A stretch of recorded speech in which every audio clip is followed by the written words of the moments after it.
Nothing like a nice warm cup of geography to start off the new year. Isn't that right, Barry? Oh, yeah. Mm. In case you're curious what geography tastes like, it's exactly like hot chocolate with some mini marshmallows in there. So yeah, that's the flavor of geography. So yeah, it is January 1st, 2021. Everything good? Everything still good? Okay. There's actually a raging ice storm going on outside right now. A lot of freezing rain, a lot of slush and all that. So this just makes it an even better day to get a nice warm sweater, nice cup of hot geography, and just make a YouTube video to kick off the new year. Nothing crazy, nothing insane. We're not talking about like the Will of D or some crazy world-ending, battle at the end of One Piece or something. Let's just talk about geography. It's what I know best, okay? Okay. So therefore, today we're going to be talking about Long Ring Long Land. Okay, so the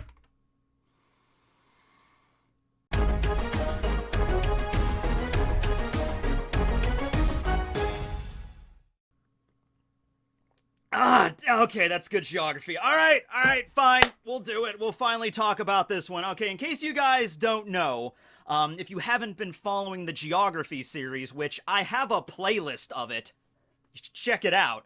Long Ring Long Land is the last major island that the Straw Hats have visited in the story, in the canon of the manga, that I have yet to talk about. I've talked about every single one. I made a video on the East Blue that kind of tackled those islands, and let's be honest here, the islands in the East are really not all that crazy compared to the Grand Line.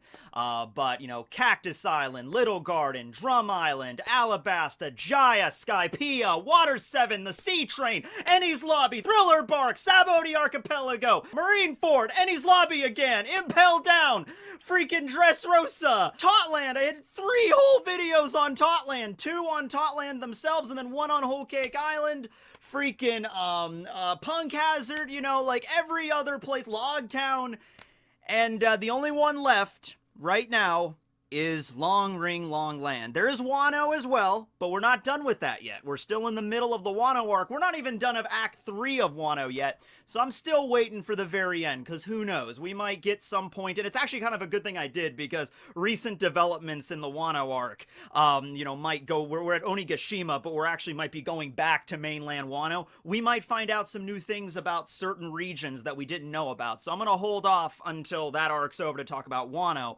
But when it comes to islands the Straw Hats have visited and their journey is complete, yes, Long Ring Long Land is the only one left, okay? And it is, of course, the location for the Long Ring Long Land arc, or the Davy Backfight arc, as it's more, I think, known as. And I'm not the biggest fan of the Davy Backfight, and I've talked about that before. I don't have a problem with the idea of the Davy Back as, piratey games. 2 pirate crews to come together, and they have a game in the name of the great Davy Jones, yarg. I'm fine with that. I'm cool with that. And the backstory of that, connected to the Hachinosu Island, and Rocks probably being the one to start the piratey games of the Davy Back, that's lore. That makes sense. That works. I'm just not a fan of Foxy and his crew, so I kind of try to avoid talking about Foxy as much as I can, But, you know what? Long Ring Long Land is not necessarily connected to Foxy. It was just that one time that Foxy happened to run into the Straw Hats at the island. It's not like Foxy's home base of operations is on Long Ring Long Land or anything like that. So we could go into that today. Another reason why I've put it off on a little while, well, you'll see in a second. Okay. So the Straw Hats had just finished their big epic adventure in the sky. They, they defeated Eneru's priest. Luffy punched God in the face, really crazy times. And it was kind of interesting how that arc ended. Was anyone else a little bit, I understand why Oda did it the way he did it. It was just like, okay, the Straw Hats had their adventure in the sky, and so there's that scene where the Straw Hats basically have to run away from the Skypians, because I guess the Straw Hats assumed, okay, we're gonna steal all their gold from inside the snake, we're gonna steal all the gold from Shandora, and then we're just gonna book it out of there, right? Before they have time to realize what's going on. And then the Skypians are like, man, we should thank the Straw Hats with all this gold we have! And so there's this giant golden pillar as a part of the belfry, and so they're like, let's just wrap it up and just carry it to them. And so the the Straw Hats see that, and I guess they just assume, you know, mistakenly that, like, oh crap, they saw us stealing all of their gold, so now they're busting out their epic giant Sky Island cannon of destruction, and now they're gonna chase after us. We need to get out of here. So they hop on the Mary, Conus and Pagaya are there, and they direct them to Cloud's End, where they just kind of literally drop off the edge of a cloud, and they just, you know, fall down back to the blue sea with the help of the octopus balloon. I would have liked it for the post-arc to last maybe a little bit longer at Skypiea. I mean, how often do you get to be on a Sky Island, right? It's like, okay, we land at Skypiea, and okay, there's Eneru, and he's really bad, and Luffy punches him, and it's like, okay, we got like one night to celebrate, then we need to get out of here fast. I'm like, you know, we went through so much trouble to get up here, and now Luffy and everybody's like, okay, Sky Island's cool, but we saw that, did that, back down to the Blue Sea.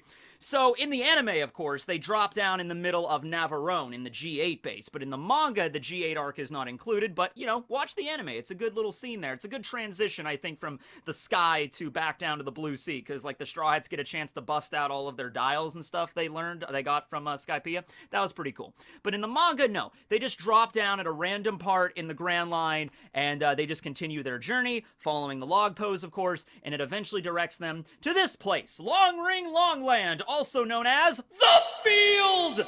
I would love to show you the field, but, you know, previously aforementioned ice storm, the field is not really in perfect conditions right now, yeah. But I'm a man that knows a lot about his fields, okay? So this right here, this is a horrible field. Look at this field. Look at this. There are trees all over the field. Here's a question for you. Can you have a field if there's a tree? Like, what's the good field space to tree ratio? So if you have a giant field the size of like a football field, I guess, but there's a single tree in the middle, is it still a field? It's not a field. I consider a field just nothing. Nothing but grass. I don't want to see any trees. I don't want to see any shrubbery. Just the field, right? So this is a horrible field right here, but it is rather picturesque, I gotta say that. I mean, Long Ring Longland is the sort of place that it would be cool just to chill out and have a picnic in the mid-afternoon, right? You know, like Alabasta is this vast desert, Little Garden's got the dinosaurs stomping around everywhere, you know, Water 7 is, well, Water 7 is Venice, that's pretty nice too, but this place is just like, there's really nobody there, vast plains and just really tall trees and very long animals walking around. But yeah, just, you know, stop over, put up the picnic table, and just have a fun time. Luffy and Usopp seemed really excited about it, because it's like, out of all the islands they landed on up until now, it's like they get to Long Ring Longland, and they're like, whoa, check this place out, Usopp, let's go! And they just jump off the Mary and start exploring, and I'm like, guys, compared to, like, you just literally came from a sky island, and it's just like, whoa, check it out! Grass! You know? Look, there's grass there, and it just keeps going. What is this place? It's actually very similar to the layout of Fuchsia Village, the windmill village where Luffy grew up, so maybe there's some nostalgia there, I don't know. Just replace the windmills with giant trees, right? So they start exploring the island, and yeah, there's really not much to it. Just grass and trees.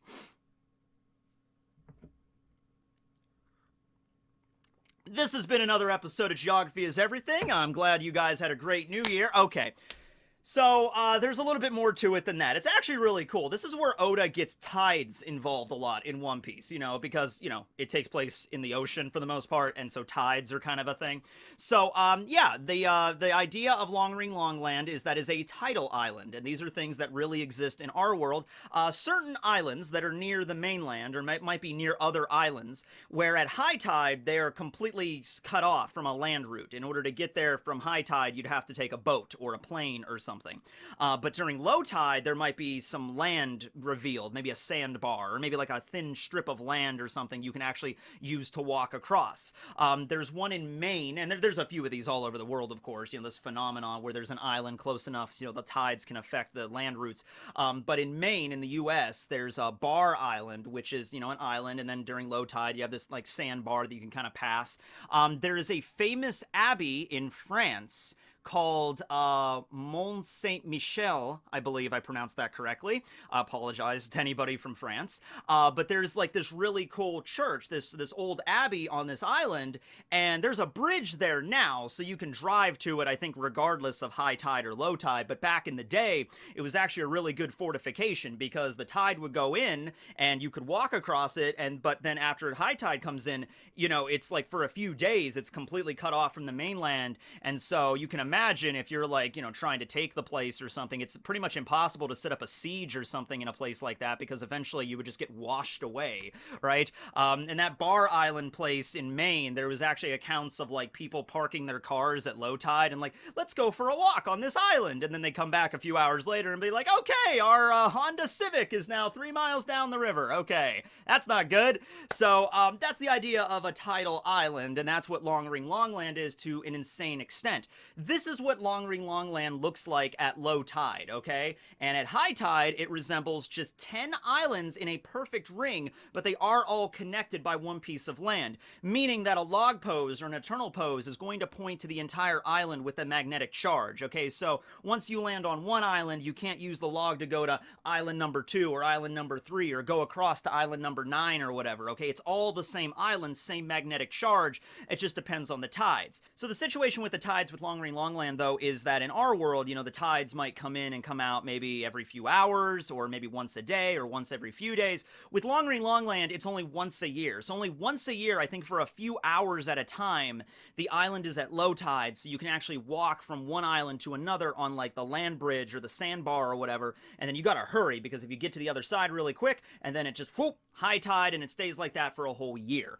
All right, so that's something interesting that kind of adds to the whole like mystique of the island, I guess. It literally is a long ring that goes all the way around. Now, where does the other long come in play here? Well, the other long, I think, comes from the idea that all of the animals that live on the island, all of the mammals and the birds and the fish, whatever you can imagine that live in the vicinity of Long Ring Longland, are all super long. Like, really long. Like, they're all named very long. Like, for example, this wouldn't be a platypus, it would be a platypus. This wouldn't be a stork, it would be a stork.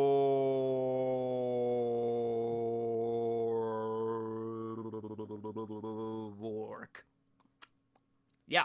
So yeah, that's how it goes there. And so all of the animals, in addition to having long names, also have, like, you can see the platypus has a very long bill, and the stork is very long, and the bear, the bear is, like, super tall. Here's a snow leopard, which I guess implies that it does snow on the islands every now and then. The snow leopard is not super long, its face is super wide, okay? So yeah, you get the joke. That's basically the joke right there. Yeah, that's pretty much it.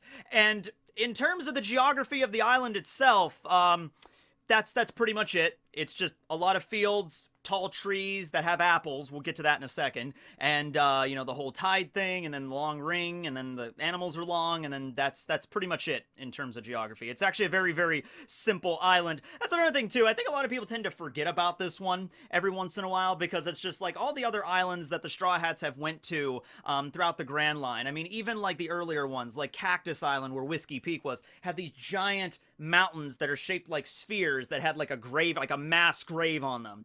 Little Garden obviously had on top of the dinosaurs, it also just had interesting topography. It had like these giant Sea King skeleton mountains that were there from Dorian Broggy, right? And then volcanoes erupting. Drum Island had the Drum Rockies. They were just mountains, but they were interestingly like shaped mountains and everything. Alabasta was this massive desert. Sky Island was just in the sky, right? Just inherently there, you got some cool stuff. And then the Straw Hats basically just land at an island with a lot of land, a lot of fields and trees, and once a year the tide goes in and you can walk to another island with a lot more fields and trees.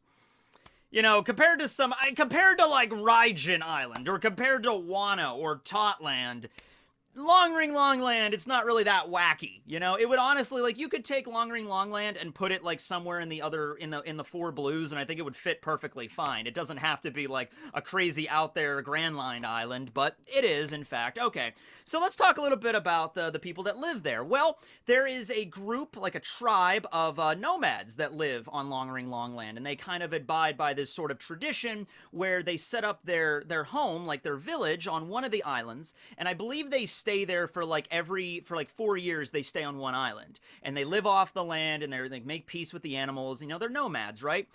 Think of kind of like, you know, well, I think actually Oda was going for a Mongolian nomad kind of deal with Tonjit's people. But at any rate, I think it's like every 3 or 4 years, they pack up their stuff, like everything. They pack up their town and all their supplies, and then when the tide drops, they march across the sandbar, the land path, to the next island, and then they set up their town and their village there, and then they live there, and then after another 4 years, they walk to the next one, and they follow this nomadic lifestyle all around the 10 islands of Long Ring Long Land, and they've been doing this for hundreds, maybe thousands of years. Their people have been doing this, right? And they're perfectly capable. I mean, it doesn't look like there's a lot of stuff like on the island itself, but I guess there's enough, like, you know, that's really great farmland. If nothing else, you can farm, and the trees obviously provide fruit, and fresh water, I guess, also is there. You know, and they can live off the land like that. Okay, and so Tonjit is the only member of this group, of this nomadic group, that we actually get to know in the story, and his story is actually kind of, well, it's sad for one thing. It's really weird on another. It's mostly weird, but it is also sad. All right, so Tonjit is this elderly man right here. He's a nice fellow. You know, he's very, very short. And I think because he's very, very short, he decided to make some stilts. He's like, I'm not just going to make some nice stilts. I'm going to make the best stilts ever. I'm going to be king of the stilts in the One Piece world. It's not a title that a lot of people seek. It's not a title that a lot of people... It's not like King of the Pirates. Like, I'm going to be King of the Pirates, or I'm going to be King of the World, you know, or I'm going to draw a map of the world, or I'm going to find the All Blue. It's nothing that absurd. It's just, I'm going to make stilts, but they're going to be the best damn stilts, the highest stilts that anyone has ever made on the entire planet, or my name isn't Tonjit, damn it. And so he does. He does. He makes some bamboo stilts, which I guess also means bamboo grows on the island somewhere, okay? I guess it'd be called bamboo because, you know, all right. So he makes some bamboo stilts, right? Except, Tonjit, you fool! You made them too good! So he made the stilts too high, and he's on the stilts, and he's walking around. He's like, haha, I've done it. I've finally completed. Oh no, my hubris. I went too far. I tried to touch the sun, and I melted. No! He's stuck on top of the stilts. He can't get back down because it's like way too high up. And over the years, the bamboo begins to grow even taller, and then he gets even higher up, and he can't even get down now, but it's okay, it's alright, he's not gonna die. The trees on the island, of course, grow super freaking tall, like, I guess, like, into the clouds almost, really, like, these super tall trees. So even though, I want you to keep in mind, when Luffy and Usopp ran into the bamboo, they looked up and they couldn't see the top. They just assumed it was like a really long bamboo shoot or like a tree or something, right? And so they knocked it over and it's like... Pfft. So Usopp, what do you think that was all about? I don't know, Luffy. I don't even know. What's it? You hear something? I don't know. What's it? Ah! Pfft! And then like Tonjit just falls out of the sky. I'm like, man, people are falling out of the sky a lot in these last few story arcs. And the St. Brice, this giant galleon, falls out of the sky. Now an elderly man. Okay. And so the funniest thing is, Tonjit apparently would have been fine if he just would have fallen, because he lands with the force of like a meteor striking the earth. He was like really high up there. And he lands several thousand meters, I would assume, if like Luffy and Usopp looking up and they can't even see the top of the damn guy. Or he might have been as tall as Zunisha up there, right? So he falls from that insane height. He's been up there for 10 years and he hits the ground and he's just like, I think he had like a bloody nose and that was it. He's just like, finally! I finally returned to terra firma! You know? So he gets up and he has a little bit of a runny nose, a little bit of bloody nose, but he's just like, yeah, I'm Tonjit, nice to meet you. You know, I'm a nomad, I travel around with my my family. Oh no, where are they? So the family, I guess, they didn't stick around. They were like, hey, old man Tonjit, he still on those stilts. He's like, oh, well, we gotta get going. We're nomads. That's what we do. We travel. We gotta get going. He's like, yeah, but Grandpa's still on the stilts, Dad. He's like, we have to leave him, little Billy. We're nomads. It's what we do. And so they just left him behind. And it's like, here's a question. How come the people of, like, Tonjit's tribe couldn't just pick up the stilt? Like, even if they didn't want to, like, hey, little Billy, you know, that's your grandfather. He decided to build the best stilts in the world, and he did it, damn it. He's up there, but that's his own life now. He's beyond us. He's like, why couldn't they just, like, pick up the stilts and just, like, all right, well, it's time to move to the next island, you know, grab that end and just, whoop, and then just walk with the stilts, and then when you get to the next island, just drop it back down again. It's like, if you don't want to, like, knock him down so he falls or whatever, I get it, but it's just like, you know, you could still move them. I don't get it. They just left him behind. His whole family just left him behind. He's like, well, the stilts have him now. He's with the stilt gods and goddesses up in Stiltland, I guess. So eventually Luffy and Usopp, they knock the stilts down. Tonjit falls. He seems fine. He gets back up. He invites them into his hut. He still has his hut there. I mean, there's nobody that's going to touch anything. I mean, it's been 10 years since he's been up there, but, you know, it's like there's nobody else on the island. I guess pirates kind of pass by it because there's nothing there. I imagine, like, the other pirate crews that are traveling the Grand Line is like, this next island is just a bunch of, like, long animals and fields. It's like, that's boring. Let's go to the next one. What's the next island? Water 7. Oh, that sounds more interesting. They have a sea train. Let's go there. So not a lot of people have invaded the island or anything there. And so Tonjit, he kind of laments. He's kind of sad. He's like, it's been 10 years. So I think it's every 4 years they travel. So it's like they're like 3 islands ahead, or like 2.5 islands ahead of me. And I won't be able to catch up with them. You know, I guess I could catch up if I waited every year and traveled to the next island. I would catch up eventually. But the Straw Hats were like, oh, we have a boat. We can just take you and just drop you off, and you could be with your family again. And so he's like, oh, would you? That's glorious, right? You could do that. Now, that is right where Foxy kind of shows up. That's where Foxy decides to show up, and he traps the Mary, and then he activates, you know, like a Davy Buck fight, Straw Hat. And I'm like, oh, I was kind of liking this arc at the beginning, like that one episode where, like, it's just Long Ring Longland and the Straw Hats meet Tonjit and his long horse Shelly, you know, and then Shelly's very happy, by the way, that Tonjit is back, and so they're like, yay, we're family again, and then Foxy shows up and ruins it. It's like, oh man, I thought this was gonna be just a really quick arc, you know, like we help out this old man find his family and then we just move on. But no, then everything changed when the Foxy pirates attacked. Okay. So Foxy shows up, Davy Backfight, he sets up the whole... I mean, to be honest with you, the island does kind of work like a carnival ground or like a county fair kind of area, because it's just wide open field for most of the year, and then you just throw up all of the different, the stalls and the vendors and everything, and you get some cotton candy in there, and you get like a big stage, and some vending machines, and maybe a merry-go-round, and, you know, like a Ferris wheel. I mean, it would make great for like the county fair. So, I guess that's something. So, yeah, I'm not going to go into the whole details with the Davy Back, because it's not like the Davy Back fight is like part of Long Ring Longland or anything. It just happens there. It's a game. It's like a big pirate festival, and then after that's all done, they pack up everything and leave. So they're gone. At least they picked up all their trash at the end of it, right? That's very environmentally sound. So, yeah, after that's over, though, we do get some other interesting things going on. And this is another reason why I think I skip over this a lot.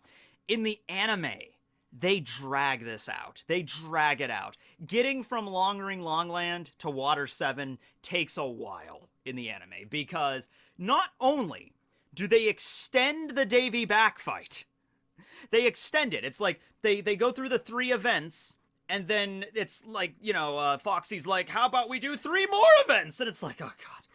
So not only do they extend it longer, after they leave Long Ring Longland, there's a bunch of filler arcs in between. Like, there's the arc where Luffy and everybody lose their memory. I think that was actually a tie-in to one of the One Piece video games. One of the rare occasions where, like, video game characters appeared in One Piece.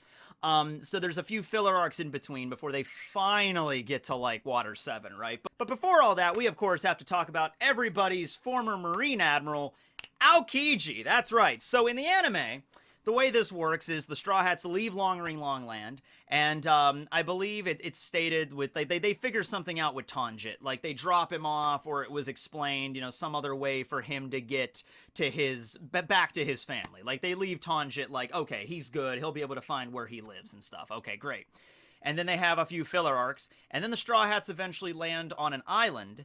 And on this island is where Aokiji is. It's just some random island out in the middle of the Grand Line where Aokiji was waiting for them with his bicycle. And then there was also a shipwrecked bunch of civilians on the island as well. And so that's where Aokiji demonstrates his power of the Hiya no Mi, and he freezes Ice Age, and he freezes the ocean. So instead of in the manga, he uses that technique so Tonjit can cross the ocean to just walk right to the island where his family is at. In the anime, he uses it so the castaways can get off of Gilligan's Island, basically, and walk to the nearest island. Okay, so that's how it does. It's the same basic premise, except they had to change it around because the Straw Hats aren't on Long-Ring Longland anymore. Okay, but make no mistake, that's canon in the manga. So that scene where the Master of Waters comes out, that giant Sea King that Aokiji freezes, Master of Waters is actually the Sea King that guards Long-Ring Longland. Okay, not just the random island. Okay, probably another reason why Tonjit, was very scared about traveling from one island to, like, why don't you just build a boat and then sail to the next island? He's like, well, there's a giant Sea King that'll probably eat me. So yeah, that's probably a reason. What if I built stilts long enough to touch the ocean floor, and then I could walk across the ocean to my family? Oh, Tonjit, you and your crazy stilt adventures. But yeah, at any rate, they switch it around there in the anime and manga, but, it's after Davy Back is over, after Foxy leaves, the Straw Hats head back to Tonjit's hut, and that's where Aokiji is, and that's where the whole thing goes down with Luffy and Robin getting frozen solid, ice time capsule. He gets frozen and everything, and that's where kind of they learn about Robin's past a bit, and Aokiji is like, maybe it's better if I just eliminate you guys now. Of course he doesn't, though, because he kind of follows the mortal justice, and let's see where this goes, right? That all started there on Long-Ring Longland, setting up later for Water 7 and Enies Lobby eventually. So, there's a lot of stuff to go on here. I think it might have just been, and also, here's another reason why I think I skip over this part a lot, okay? So, when I was growing up, we had the 4Kids dub, right? Unfortunately. But, you know what? The 4Kids dub wasn't all bad, and it did get me up to Alabasta, right? Okay, and then after that, it skips over to the Funimation dub with Jaya and Skypiea. However, halfway through Skypiea, they stopped dubbing it. At least in the United States. I think the dub continued in Australia and other places in the world, but in terms of the United States, when I was watching it on Toonami back when I was 13 or 14 years old or whatever, it just stopped in the middle of Skypiea, right? And so we had no One Piece here for a number of years, and I eventually started watching the episodes online, the Japanese versions, with the English subtitles, and I started watching it at Water 7, because Water 7 is where everything kind of got picked up again. You got to meet Frankie and the CP9 and all that stuff, and then Enies Lobby is a crazy arc. So literally growing up, the way I watched One Piece was the 4Kids dub all the way to the end of Alabasta, and then Funimation for Jaya and half of Skypiea, and then I don't even remember watching the latter half of Skypiea until way later. I might have watched it in the Japanese, but the dubbed, it wasn't until way later I watched the latter half of Skypiea, and Long-Ring Longland, I might have not even have been aware that it existed between the two. I think I might have even just thought it went Skypiea and then right to Water 7. And so then I skipped to Water 7. So I think because of just the way it was dubbed and everything, and eventually Long-Ring Longland came out in the DVDs and all that stuff. But yeah, I think it's just the idea of growing up in that weird, empty zone where there was no One Piece that messed it up, and it's just okay, Skypiea, okay, go, just cut to Water 7, and I think that's the reason. It's just kind of weird for me, and then, of course, the anime extended all that with all the fillers and the extra Davy Back, and it's just, it was a mess for me, but reading it in the manga is a lot more straightforward. It's just okay, Long-Ring Longland, 3 rounds of Davy Back, after that, they just go to Water 7, and they run into the Sea Train, and then Aokiji, and then the Sea Train, right? So yeah, anyway, that's the Long-Ring Longland video! And it's about 30 minutes long. I'm going to cut some part of that out. So yeah, anyway, that's the Long Ring Long. So yeah, anyway, thanks for watching. That was the Long Ring Longland video. Oh yeah, and Tonjit, later on in a cover series after the 2-year time skip, we see him with his family and his grandkids there. They all seem very happy. So he managed to reunite with his family again, which is good for Tonjit. At least he had a happy ending out of all of that. Okay. But yeah. Anyway, I hope you guys enjoyed the first video of the new year. Yes, we have now covered every single island the Straw Hats have visited in one way, shape, or form or another. You know, after Wano's over, like I said, we'll cover that, and probably Onigashima as well. Probably be 2 separate videos on that. But yeah, don't worry. There are still some other islands out there in the One Piece world. Some other ideas for Geography is Everything that you can look forward to in 2021. We have Flevens, the White Town, the place that Law grew up, that had the Amberlead sickness. That's an interesting place, so I'll be talking about Flevens. There's also, this is something that's hotly requested, Mirrorball Island, the place that Django goes for Django's Dance Paradise. So that'll be a fun dancing kind of episode there. Also wanted to do one on Spider Miles, which is the location in the north where the Doflamingo family lived. It was like a massive, like, waste processing facility, like a whole garbage heap of an island, but has connections to Doflamingo, and that's where he grew and kind of started his whole criminal empires, his family. So I also wanted to make one about that. So don't worry, there's other islands in the world of One Piece. Geography is forever, and failing everything else, maybe we can do Geography is Everything on some other series. Who knows? But here's to a whole year of Geography. 2021, everybody. Cheers.